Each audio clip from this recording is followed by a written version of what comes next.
Chapter 9. Jesus stepped into a boat, crossed over, and came to his own town. Some men brought to him a paralytic lying on a mat.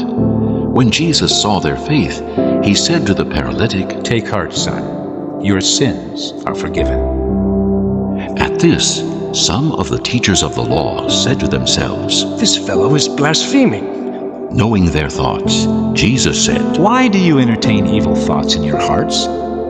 Which is easier, to say, "Your sins are forgiven," or to say, "Get up and walk"? But so that you may know that the Son of Man has authority on earth to forgive sins. Then he said to the paralytic, Get up, take your mat, and go home. and the man got up and went home. When the crowd saw this, they were filled with awe, and they praised God who had given such authority to men. As Jesus went on from there, he saw a man named Matthew sitting at the tax collector's booth. Follow me. He told him, and Matthew got up and followed him. While Jesus was having dinner at Matthew's house, many tax collectors and sinners came and ate with him and his disciples. When the Pharisees saw this, they asked his disciples, "Why does your teacher eat with tax collectors and sinners?" On hearing this, Jesus said, It is not the healthy who need a doctor, but the sick. But go and learn what this means. I desire mercy, not sacrifice. For I have not come to call the righteous, but sinners. Then John's disciples came and asked him. How is it that we and the Pharisees fast, but your disciples do not fast? Jesus answered, How can the guests of the bridegroom mourn while he is with them? The time will come when the bridegroom will be taken from them. Then they will fast.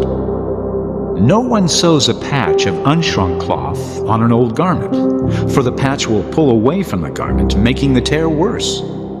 Neither do men pour new wine into old wineskins.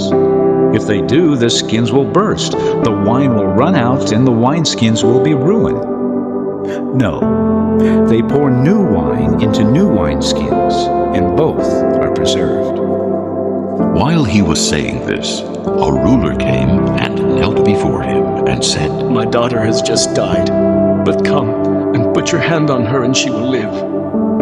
Jesus got up and went with him, and so did his disciples.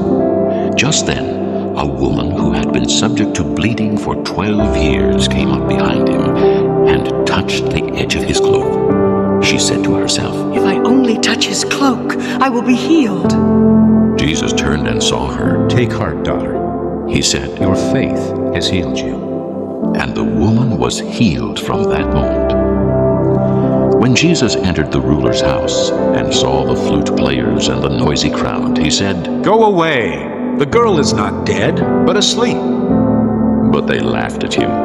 After the crowd had been put outside, he went in and took the girl by the hand, and she got up. News of this spread through all that region. As Jesus went on from there, 2 blind men followed him, calling out, "Have mercy on us, Son of David." When he had gone indoors, the blind men came to him, and he asked them, Do you believe that I am able to do this? "Yes, Lord." They replied. Then he touched their eyes and said, According to your faith will it be done to you. and their sight was restored. Jesus warned them sternly. See that no one knows about this. But they went out and spread the news about him all over that region. While they were going out, a man who was demon-possessed and could not talk was brought to Jesus. And when the demon was driven out, the man who had been mute spoke. The crowd was amazed and said, Nothing like this has ever been seen in Israel. but the Pharisees said, It is by the prince of demons that he drives out demons. Jesus went through all the towns and villages, teaching in their synagogues, preaching the good news of the kingdom, and healing every disease and sickness.